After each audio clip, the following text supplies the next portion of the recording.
female reporter sure had bad luck. On her very first day at work, she went to cover a newly awakened ancient human. The moment the ancient human saw her, he immediately pressed her down with both hands and pounced. This guy who'd lived for millions of years actually started doing his thing right in front of thousands of people. The military couldn't stop him. The government couldn't control him either. This incredibly powerful man is none other than Pick, known as history's strongest primitive man. It all started a few days ago. Researchers discovered more than 2,000 meters underground a transparent rock wall. Inside the wall was an ancient human over 10 feet tall, who was engaged in intense combat with a T-Rex. What's even weirder is he wasn't just defending himself, he was actively attacking. This major discovery quickly shocked the entire scientific community. On the lab table, after thawing, this man's skin was still elastic. Even the experienced Dr. Einstein broke out in a cold sweat. To prevent global panic, the doctor decided to keep the news under wraps for now, but his assistant wanted to bring the primitive man back to life. The doctor angrily told him to stop daydreaming, although someone had found water droplets in 250-million-year-old fossils and successfully revived them using professional equipment. But once this primitive man comes back to life, the consequences would be catastrophic. Although the doctor made a good point, the assistant felt that if this primitive man wasn't revived, science would lose all its meaning. Finally,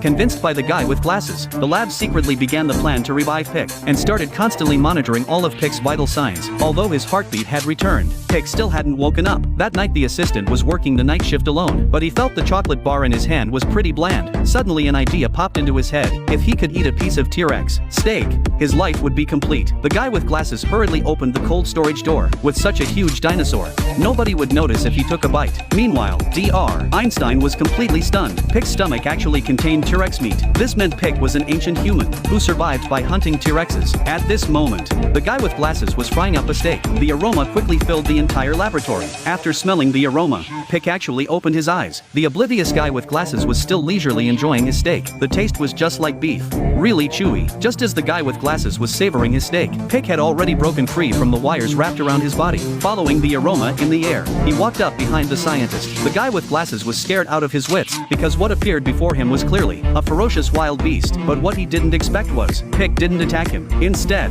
he grabbed the T-Rex meat from the table and stuffed it into his mouth. Then he leaned close to the guy with glasses and sniffed. Obviously in Pick's eyes, this man wasn't even qualified to be his food. But just to be safe, the guy with glasses pulled out a gun from his drawer to boost his courage.